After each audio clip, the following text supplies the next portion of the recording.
Assembly పెడదాం రండయ్యా అని ఈయన అడుగుతుంటే కంట్రీ క్లబ్కు రా, లేకపోతే అదేంది ప్రెస్ క్లబ్కు రా, బోర్డ్స్ క్లబ్కు రా. అరే అసెంబ్లీ ఎందుకు ఉన్నది మరి? ఇవన్నీ తీసేసి మా అన్ని కూర్చోటి రోజు కళ్ళు దుకాణానికి ఒక రా అని చెప్పలేడు ఆయన. ఇక అదొక్కటి మిగిలింది కేటీఆర్కి. ఇక కళ్ళు దుకాణం ఒకటి అంటలేడు ఎట్లా అది. అసెంబ్లీ ఎందుకు మరి? ఇక ఈ బిల్లు, ఈ అసెంబ్లీ, ఈ చట్టం ఎందుకు, అసెంబ్లీ ఎందుకు, ఇవన్నీ ఎందుకు?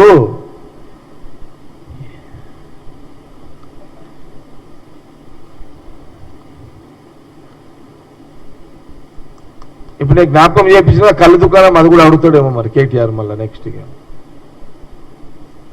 ఎమ్మెల్యేలు ప్రజలు ఎందుకు, ఓట్లు ఎందుకు, అసెంబ్లీ ఎందుకు? అదే ఇంత సిన్సియర్గా సీఎం రేవంత్ రెడ్డి గారు రానాయన బొట్టి పెట్టి కేసీఆర్కి చెప్తుంటే, అడుగుతుంటే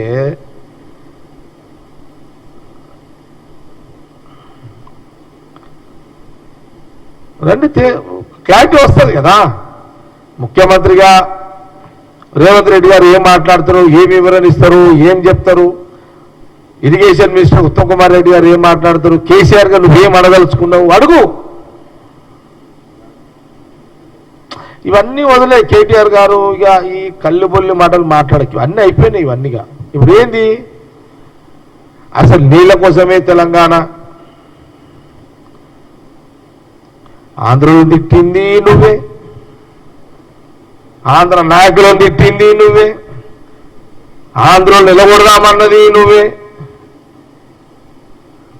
రాష్ట్రం వచ్చింది ముఖ్యమంత్రి అయితే ఆంధ్రులకు కాలికి ముళ్ళితే నోటి పన్నుతో తీస్తానన్నది నువ్వే, పొడుస్తాన్నది నువ్వే, నోటి పన్నుతో తీస్తాన్నది నువ్వే.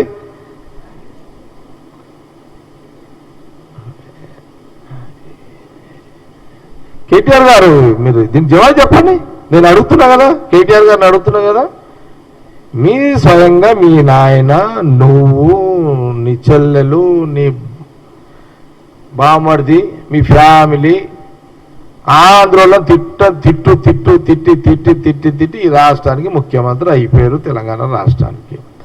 అయిన తెల్లారి ప్లేట్ పల్టా చేసారు.